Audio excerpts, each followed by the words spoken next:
So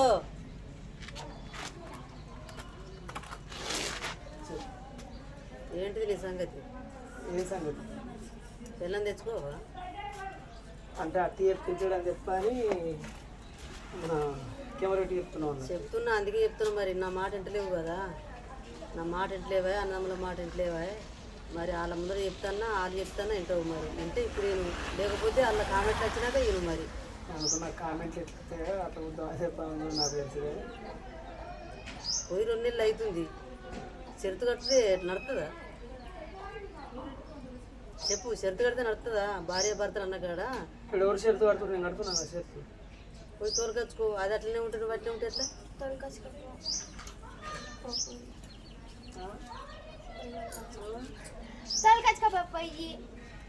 చెప్పు. 2 నెలలు అవుతుంది, పిల్లల మీద పానం కొట్టుకుంటుందా నీకు? షరతు ఎడిపోతుంది, లంటు బతికిపోతుందిరా. షరతు పనికిరాదు. ఓళ్ళని ఒక్కరు లొంగాలి. అయితే భార్య అని లొంగాలి, అయితే భర్త అని లొంగాలి. ఇద్దరు షరతు కట్టుకుంటే నడుతుందా? ఇప్పుడు నాకు ఆడుంటే అదే మాట్లాడుతున్నాయి, మళ్ళీ ఈడికి వస్తే మాట్లాడుతుంది. ఏం మాట్లాడుతున్నాయి? తోలుకొచ్చుకోపో అని తోలుకొచ్చుకోవాలి మరి ఇంకెళ్ళుకోమంటారు అంటారు. మరి భార్య వెళ్ళిపోయిందని అంటే తోలుకొచ్చుకోపోరా, ఎన్ని రోజులు ఉంటావు, అట్లుంటూ పద్ధతి కాదు కదా, తోలుకొచ్చుకోపో అని అంటారు. అక్కడ దాన్ని కూడా అంటారు, ఇంటికోవచ్చు కదా, నువ్వెందుకుంటావు ఇక్కడ, అది పద్ధతి కాదు. ఏదైనా మాట ముచ్చట ఉంటే అది అటు ఇది ఇటు కానీ 10 మందికి రావద్దు, భజనం చేసుకోవద్దు అని దాన్ని కూడా అంటారు.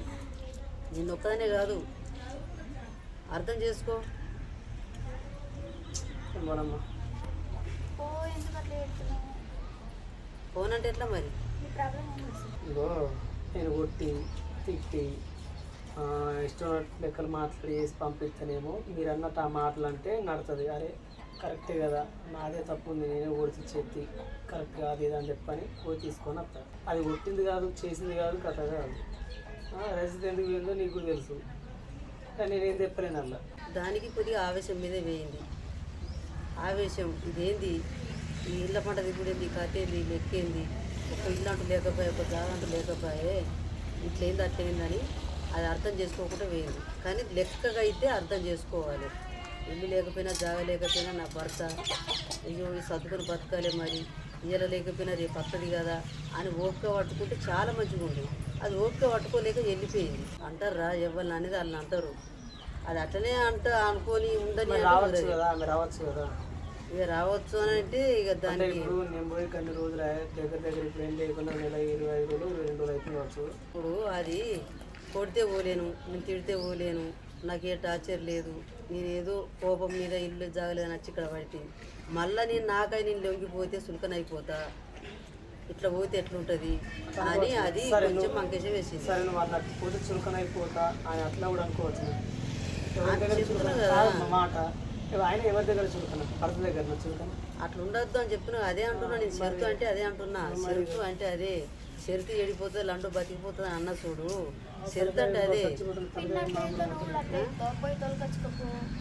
ఎల్లైతే పెట్టుకోలే, కొట్టడైతే పెట్టుకోలే, కొట్టుకోనైతే కొట్టుకోలేరు. ఏదో చిన్న మాటకు వేయింది పోతే అదేంది, నువ్వేంది పోయి ఎక్కించుకున్నట్ట రాపో. నేను పోనమ్మా, ఏం మాట్లాడుతున్నావు, పోయి ఎక్కించుకుని రాపో అంటావు అంటే ఏమన్నట్టు మరి? అట్లా ఎన్ని రోజులు ఉంటావు ఇట్లా? పిల్లలదే పానం కొట్టుకుంటుంది మరి నాకు.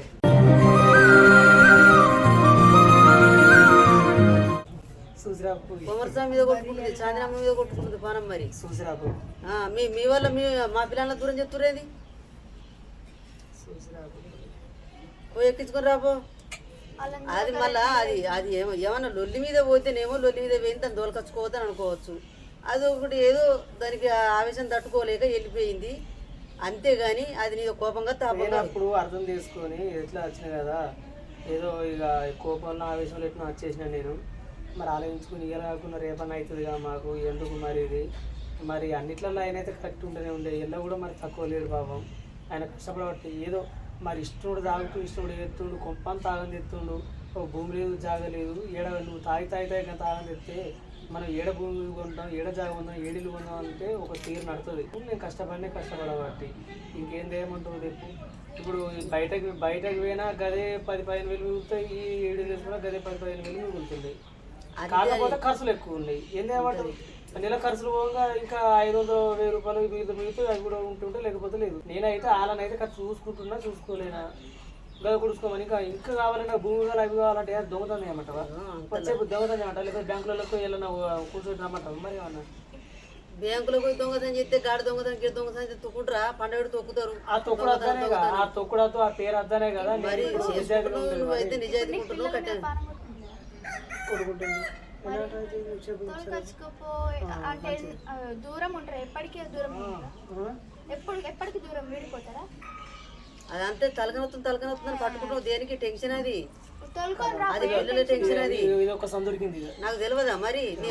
నేను టెన్షన్ పడ్డదని కాదా? నాకు తలక నొయ్యలేదా? నాకు తెలియదా? నీకు ఒక్కరికి తెలుసు అనుకుంటున్నావా? రోజు పిల్లలు గుర్తుకొస్తలేదు నీకు? నాకు మస్తు పానం కొట్టుకుంటుంది వాళ్ళని చూడాలని. తొలకరా 2 నెలలు అవుతుంది చూడక. మరి మీకే గట్ల అనిపిస్తుంది ఇంకా నాకే అనిపించాలి.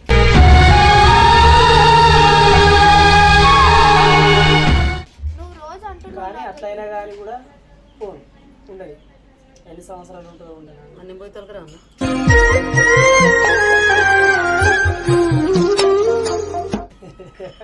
ఇక నువ్వు పోతలేవు కదా, మీరు చేతులు కట్టుకొని కూర్చున్నారు కదా. మరి నేను పోవన్నా? నేను తొలకరా అన్నా? మరి తొలకరమ్మంటే నేను తోలకత్తా. పిల్లలు ఆగమైపోతారు. చదువులు దగ్గరికి వచ్చినాయి. చదువులు స్టార్ట్ గానే. పిల్లలకి తండ్రి తల్లి ఇద్దరు ఉన్నారు. నీ షరతుల వల్ల పిల్లల బతుకులు ఆగం చేస్తారా? ఇప్పుడు చాందిని స్కూల్కి పంపించే వయసు ఇప్పుడు చాందిని. పోయి తీసుకొని రాపో. ఎందుకు? నా గురించి నీకు తెలుసు. నీ గురించి తెలుసు, నా గురించి తెలుసు కాదు. మనుషులు సతకపోవాలి. లొల్లి వస్తుందా? నువ్వు నోరు జారినవా అది అర్థం చేసుకోవాలి. అది నోరు జారిందా నువ్వు అర్థం చేసుకోవాలి. అట్లా అర్థం చేసుకోకపోతే సంసారం ఎట్లయితే చెప్పు? సముద్రం అన్న ఈగత్తది కానీ సంసారం ఈగరాదు. సంసారం అంటే అట్టికి కాదు. మా సామెత ఇప్పుడు ఏ 1000 సార్లు అందరూ విన్నావా? ఇప్పుడు నీగా అందుకే పోయి తోలుకొని వస్తావా? నేను తోలుకొని రావన్నా? ఏమద్దు పోవడద్దు, నేను పోవడద్దు. అదే అత్తది ఎన్నటికైనా రాకుండా పోతుందా? అత్తది కానీ దాని బాధ దానికి ఉన్నది. నేను ఏం పనికి వచ్చినా బాధపడుతుంది. నేను ఎందుకు వచ్చినా, నేను ఏం పనికి వచ్చినా, నేను రాకుండా ఉండపోతే నా కోపం పాడుగాను, నా కోపం చెరల పోను. నేను ఎందుకని వచ్చినా రాకుండా ఉండపోతే ఇప్పుడు పోవాలంటే ఎట్లా నాకు సులకనైపోతుంది. మళ్ళీ ఎందుకు వచ్చినామని ఇట్లా అంటాడో మన్ను అని దాని బాధ దానికి ఉన్నది లేదనుకోకు. ఇప్పుడు వస్తే దాన్ని ఏమన్నా అంటనా చేస్తానా? వచ్చినందుకు హ్యాపీ ఫీల్ అవుతానా? ఎట్లా ఫీల్ అవుతాను? హ్యాపీగా ఫీల్ అవుతావు కానీ దానికి అట్లా ఉన్నది. పోయి తోలుకొని రాకు, అర్థం చేసుకో. ఎందుకంటే అది లొంగకున్నా నువ్వు లొంగాలి, నువ్వు లోకంకున్నా అది లొంగాలి. అర్థం చేసుకోవాలి. భర్తని భార్య అర్థం చేసుకుంటే దానికి అర్థం ఉంటుందిరా. చిన్న పిల్లలు మీరు 2 పిల్లలు తల్లులు అయినరు. ఇయ్య నుండి రేపు పోయేది కాదు సంసారం.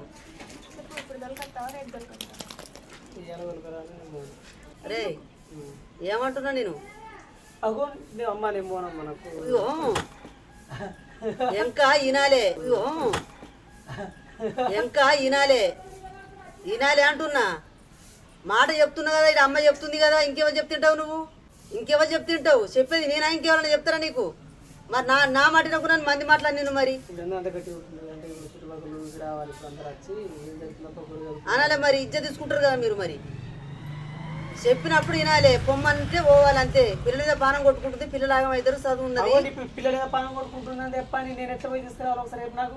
నాకు కోపం తెప్పదు. నాకు కుక్కలు ఎంట పడేరా? వాళ్ళు మనుషులే పోతే మర్యాద ఇస్తారు. పో, అర్థం చేసుకో అన్నప్పుడు చేసుకోవాలి. నువ్వు పోతిన బండి ఎక్కుతుంది. ఇప్పుడు అది తోలకపోతే మంచిగా ఉండని తెల్లకపోతే దగ్గర రోడ్ కూడా కూర్చుంటే ఎరుస్తుంది. అది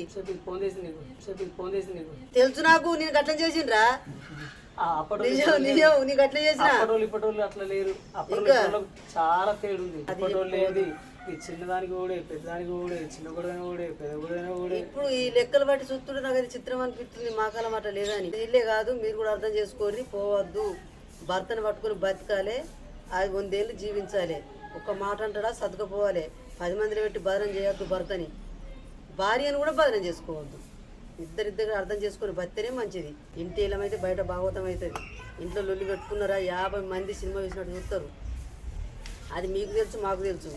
అలా పండుగ అయిపోతుంది మీరు లొల్లి పెట్టుకుంటే. లొల్లి పెట్టుకోవద్దు. అమ్మ అన్నది నోరే, అయ్య అన్నది నోరే. అయ్య అంటే దూరం పోతుంది, అమ్మ అంటే దగ్గరికి వస్తుంది. అంత నోట్లే ఉంటుంది. తెలుచో తెలకో వేయింది. పోయి తోలుకొని రా. తిరిగి మళ్ళీ ఆమె ఖచ్చితంగా ఇక నీకు రాకపోతే ఇంకోరి మీద పోతాం. తిరిగి అటు చెప్తుంది కదా కొంచెం అటు చెప్తుంది కదా కొంచెం చల్లబడ్డది అనుకున్నాం మళ్ళీ ఓ అర్థం చేసుకో. తోలుకొని రాపో, పిల్లలకు బాడీ స్టార్ట్ అయింది. మీరు అమ్మ నువ్వు ఎంత పొమ్మంటే అట్టి విషయం కాదు. పొమ్మంటే నాకు ఇక్కడ మనసు రావాలి ఫస్ట్. ఏమైంది కాదు, దానికి అర్థమేది చెప్పు.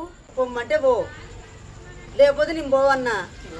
అది అర్థం చేసుకొని వస్తుంది. ఎన్ని రోజులకి వస్తుంది కానీ అది రాదు. అది నేర్చుకోవాలి 2 రోజులు. ఇప్పుడు అది చుడుకుని అంటారు. నేను చుడుకున్నా కదా, ఆలోచించి ఒకసారి నువ్వు చదువుకున్నోనివిరా. అదంటే చదువుకోలే, నువ్వు చదువుకున్నోనివి. చదువుకున్న వాళ్ళు అర్థం చేసుకుంటారు. మరి సుల్కన బిల్కన అంటే నాకు అంత నాకే ఇకరం అనిపిస్తుంది. ఏం సుల్కనా మీకు? సుల్కన ఏంటిది అది? మంది వాళ్ళు వీళ్ళు అంటే సుల్కన కాదు, కానీ మీకు మీరు లొంగిపోతే సుల్కన్నా. కాదు ఇక నాకు పో నడు. రేపు ఈ టైం వరకు ఇక్కడ ఉండాలి. లేకపోతే నేను చెప్తున్నా మంచిదని కాదు. నా కోపం గుర్తు కదా, దేని బట్టి కొడుతున్నా నాకే తెలియదు. నా కోపం గుర్తు కదా, దేని బట్టి కొడుతున్నా నాకే తెలియదు. నాకు టెన్షన్ అవుతుంది.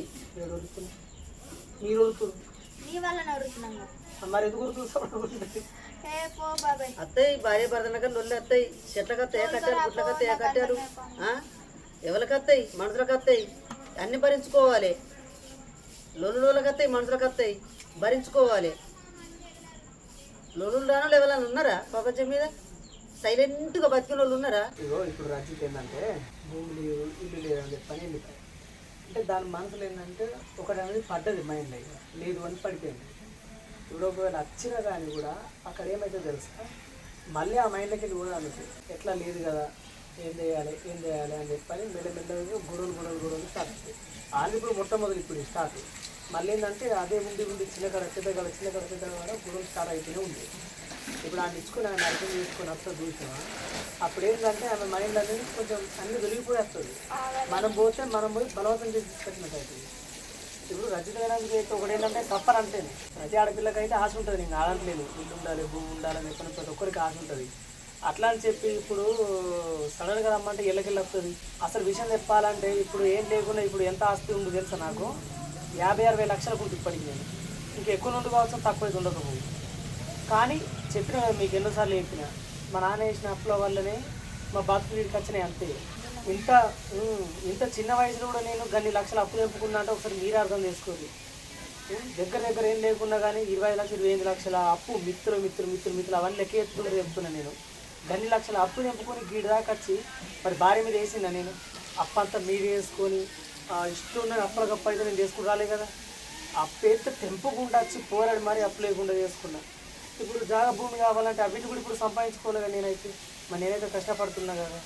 సరే ఇక తెలుసు, ఆ వాళ్ళకి తెలుసు, మనకు తెలుసు. కానీ నువ్వు కట్టపడతలేవు అని అంటలేరు, నువ్వు సంపత్తలేవు అని అంటలేరు, నువ్వు తినుకుంటా కాకుండా కాదు. ఇప్పుడు మీరు కూడా అనుకుంటే ఏమనుకుంటారు అంటే, ఇప్పుడు మొన్న వీడియోలలో కామెంట్లు కూడా పెట్టారు కదా. ఇప్పుడు యూట్యూబ్ ఏంటంటే ఒకటి పెట్టుకున్నామంటే ఇంకొక పని పెట్టుకోరాదు. ఇప్పుడు వేరే పని పెట్టుకున్నా నెల దాకా పని చేయాలి. ఆ నెల దాకా ఉండి గివి వీడియోలు చేసుకుంటా చేయాలంటే వాళ్ళు ఊరుకుంటారా? ఆ పనికి శంకు అసలు కాదు. అయితే అదే చేయాలి, అయితే ఇదే చేయాలి. అందుకోసమే ఆలోచించింది ఏంటంటే ఇది ఇప్పుడు అది గంతేనా ఇది గంతేనా అని ఆలోచించే ఇప్పుడు ఇల్లున్నట్టు. ఇంకా నేను విషయం ఏంటంటే నేను బయట పోవడానికి కూడా ఫిక్స్ అయినా. ఒక ఆయన ఏం చేసిండంటే ఇట్లా నీకు 60-70 వేల నీకు జీతం కూడా ఇప్పిస్తా కువైట్ అని చెప్పని అట్లా కూడా మాట్లాడిండు. మస్తు అబద్ధం అడుగు, మస్తు మంచిగా మాట్లాడాడు. సరే మాట్లాడితే నేనే షాక్ అయిపోయినా. సరే అని చెప్పానన్న, ఓకే అయిపోయింది, నా పాస్పోర్ట్ రెన్యువల్ చేసుకుంటా అన్న అవన్నీ అన్న. కానీ ఒక విషయంలో ఏంటంటే ఆయనది నమ్మకం కుదరలేదు నాకు. ఒక చిన్న విషయం కానీ ఆయన అన్న అది నిజాయితీలో ఒక విషయంలోనే. అలాంటప్పుడు ఆయన నమ్మి నేను గంత దూరం పోతే నన్ను ఎక్కడన్నా మధ్యలో ఇరికిపోతే అప్పుడు నా పరిస్థితి ఏంటో నాకు అనిపించింది. ఈ విషయం కానీ ఇక్కడనే మోసం చేసిండు, ఒక ఇచ్చిన మాటనే లెక్కలనే తప్పిండు. అలాంటప్పుడు అంత దూరం పోతే అక్కడ కూడా మాట తప్పితే నా పరిస్థితి ఏంటిది అని అప్పుడు ఆలోచించి అప్పుడు ఇవన్నీ అద్దు కదా అని చెప్పని మళ్ళీ చక్కగా ఉన్నాయి. అవి అట్లా రాను దేవుని దయ వల్ల అయితే ఈ దాకా అయితే 8,000 దాకా వచ్చిన 10,000 దాకా వచ్చినాయి కదా. ఇంకా సూత దేవుని దయ వల్ల మీ ఆశీస్సులు ఉంటే 15,000 20,000 ఇట్లా జాబ్ లెక్క పెరుగుతాయి కావచ్చు. మీ ఆశీస్సులు మా ఉంటే మమ్మల్ని మీరు అర్థం చేసుకుంటే ఇక అర్థం చేసుకుంటారని అనుకుంటున్నాము. అందుకోసం చెప్పానే ఇక ఇదే పని చేసుకుంటా ఇక వీళ్ళు ఉండలేదు. నేను ఇప్పుడు సరే చెప్పినావు కదా, పోయి తీసుకొస్తావా రేపు పోయి? అరే తిరిగి మళ్ళీ ఇప్పుడు తెప్పిందంటే కాదురా, నేను పిచ్చిదాన్ని లెక్క కొడుతున్నానా లేకపోతే మా ఇంట్లో లేని దాన్ని లెక్క కొడుతున్నానా? తత్తయ్య అంటే మత్తయ్య అంటున్నావు, మత్తయ్య అంటే తత్తయ్య అంటున్నావేంద్రా? ఇంతగానని చెప్తుండే నీకు అర్థం అయితే లేదా? నేను ఇప్పటిదాకా మోతుకుందో అదే విషయం కదా నేను మొత్తుకున్నావు కరెక్టే. నేను పెళ్ళని దొరకచ్చుకోకు, నువ్వు మంచి పని చేసినావు అంటారు అమరాళ్ళు. గట్లా అనలే ఇప్పుడు అమ్మా. అర్థం చేసుకోమని చెప్పిన నేను. రేపు పోయి తోలుకోనరా. నేను పోనంటే పోను అంతే ఒకటే మాట నాది. నేను రేపు ఈ టైం వరకు చూస్తా. నీ పిల్లల్ని తోలుకొని రావాలి, నీ పిల్లలు తోలుకొని రావాలి. రాలేమనుకున్నావు అనుకో, నీతో నాకు మాట్లాడదు, నాతో నీకు మాట్లాడదు. నీతో నాకు అవసరమే లేదు. అంటే బ్లాక్ మెయిల్ ఇస్తున్నావా?